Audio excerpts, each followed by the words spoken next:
Papuri sa iyo, Panginoon. Noong panahon iyon, dumating si Jesus sa lupain ng Cesarea ng Filipos. Tinanong niya ang kanyang mga alagad, sino raw ang anak ng tao ayon sa mga tao? At sumagot sila. Ang sabi po ng ilan ay si Juan Bautista kayo. Ang sabi naman ng iba, si Elias kayo. At may nagsasabi pa si Elias kayo o isa sa mga propeta. Kayo naman, ano ang sabi ninyo? Sino ako? Tanong niya sa kanila. Sumagot si Simon Pedro, kayo po ang Kristo, ang anak ng Diyos na buhay. Sinabi sa kanya Jesus, mapalad ka, Simon, anak ni Jonas, sapagkat ang katotohanan ito ay hindi inihayag sa iyo ng sino mang tao, kundi ng aking Amang nasa langit. At sinasabi ko naman sa iyo, ikaw ay Pedro, at sa ibabaw ng batong ito ay itatayo ko ang aking simbahan. At hindi makapananalig sa kanya kahit ang kapangyarihan ng kamatayan. Ibibigay ko sa iyo ang susi ng kaharian ng langit. Ang ipagbawal mo sa lupa ay ipagbabawal sa langit. At ang ipahintulot mo sa lupa ay ipahintulot mo sa langit. Ang mabuting balita ng Panginoon. Pinupuri ka namin, Panginoong Jesucristo. Umupo na po. Isang mapagpalang araw po sa inyong lahat. Ngayong araw po ito ay ating pinagdiriwang ang solemnidad nila San Pedro at San Pablo, na kung saan sila ay tinawag ng mga apostoles. Anong ibig sabihin ng apostoles? Sila ay ipinadala. Sila ay isinugo. Pagkatapos sa kanilang formation bilang mga disipulo ng ating Panginoon, sila ay isinugo. Kaya nga itong dalawang apostoles ito ay nabuhay sila ng ayon sa nais ng Diyos. At sila ang naglatag ng pundasyon ng pananampalatayang Kristiyanong Katoliko sa buong mundo. Kaya nga, inawang mga kapatid, magkaiba man sila ng background, magkaiba man sila ng ugali, ng katauhan, magkaiba man sila ng pinanggalingan, mayroong ipinapagawang misyon ang Diyos sa kanila kung bakit sila tinawag, pinili ng Diyos. Ito marami ang dahilan kung bakit sila naging instrumento ng biyaya ng Diyos. Sino ba si Pedro? Siya isang simpleng mangisda na tinawag ng Diyos. Alam natin yung kanya naging nakaraan.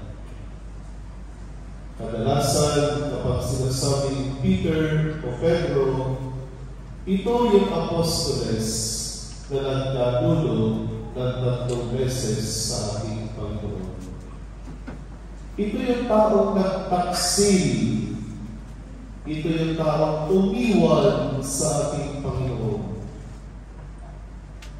Subalit, noong tinanong ng ating Panginoon, sino siya? Sino ako sa iyo? At iba't ibang sagot ng mga tao. Kayo naman, ano ako sa inyo? Tinatanong ni Jesus ang mga alagad. Ang tanong na ito ay para malaman ni Jesus kung gaano kalalim yung kanyang ugnayan sa kanila. At ang tugon ni Pedro, sabi niya, ikaw ang anak ng Diyos na buhay. Nagulat ang ating Panginoon dahil walang nakakaalam yun kundi ang Amang nasa langit. Kaya yung sabi ni Jesus sa kanya, sinabi ng aking Ama sa iyo ang kaalaman niya tungkol sa akin. Kaya sabi niya, from now on, Peter, I will build, on this rock, I will build my church. Ang pundasyon ng simbahan, walang iba kung hindi si Jesus.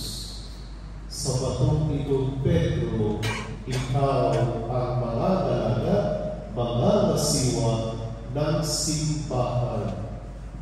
Kaya nga tinuturo sa atin sa katekisem na si Pedro ang unang Santo Papa. Kaya nga yung mga successors ni St. Peter, inaalagaan nila yung mga turo ng ating Panginoon. Hindi na sila salungan, bagkus pinayayaman nila ang turo ni Jesus. Sino ba si Pablo? Si isang taong matalino, nakapag-aral, sumalit naman sa kanyang buhay, pinagpapakay niya yung mga Kristiyano, yung mga nagpapakayan sa pangalan ng Jesus. Pinapakulong niya, pinahihirapan, subalit dumating sa ito ng kanyang buhay, siya'y tinawag ni Jesus. Saul, why are you persecuting me? Nagulat si Pablo. Bibili na realize na yung mga taong sinasaktan niya, yung mga taong pinapahirapan niya, ito pala si Jesus. At dito nagkaroon ng pagbabago sa buhay ni Pedro at ni Pablo. Minamahal ko mga kapatid, sapagkat pagtawag ni Jesus sa dalawang apostoles sa ito, meron silang special mission. Si Pedro, tinuturuan niya tayo na kailangan panindigan natin sa buhay ang ating pananampalataya. At ano yung ating pananampalataya? Si Kristo'y namatay, si Kristo'y nabuhay, si Kristo'y babalik sa wakas ng panahon. This is our faith. Kaya nga every time meron tayo misa, ano sinasabi natin? Ipahayag natin ang ating pananampalataya. Let us proclaim the mystery of our faith. At ano yung sagot ninyo? Christ has died, Christ is risen, Christ will come again. Yung misyon ni Pablo, marami siya yung sinulat. Ang naman ng kanyang sulat ay pag-ibig ng Diyos. Minamahal ko ang pag-ibig. Kung si Pedro, si Pablo tinawag ng Diyos, ikaw rin, tayo rin lahat tinatawag ng Diyos. Hindi lang yung mga kapatid natin na nandito sa harapan ang tinawag ng Diyos. Baka ikaw tinatawag din ng Diyos. Huwag natin sabihin, sila na lang, Father, mas mababait sila. Sila na lang, Father, mas banal sila. Banal mo ba kaya? Hindi banal. Tingnan nyo. Kapag sila, hindi sila banal. Pero sa biyaya ng Diyos, nagpapakamalan sila. Mga taong mahina, mga taong ordinaryo ang tinawag ng ating Panginoon, mga taong nagtaksil, mga taong umiwas sa Diyos ang tinawag ng Diyos. Kapatid, ano nagiging hadlang bakit hindi ka makasunod sa ating Panginoon? Dahil ba sa iyong kainaan? Dahil ba sa iyong kasalanan? Hindi dapat ito ang maging hadlang. Kita natin yung buhay. Pwedeng maging daan ito para ikaw ay makabalik, makasunod, mabago ng ating Panginoon. Gaano man kalalim ang iyong pagkakasala, dahil lumayo ka sa ating Panginoon nung ika'y nagkasala, it is again the initiative of God to search for you.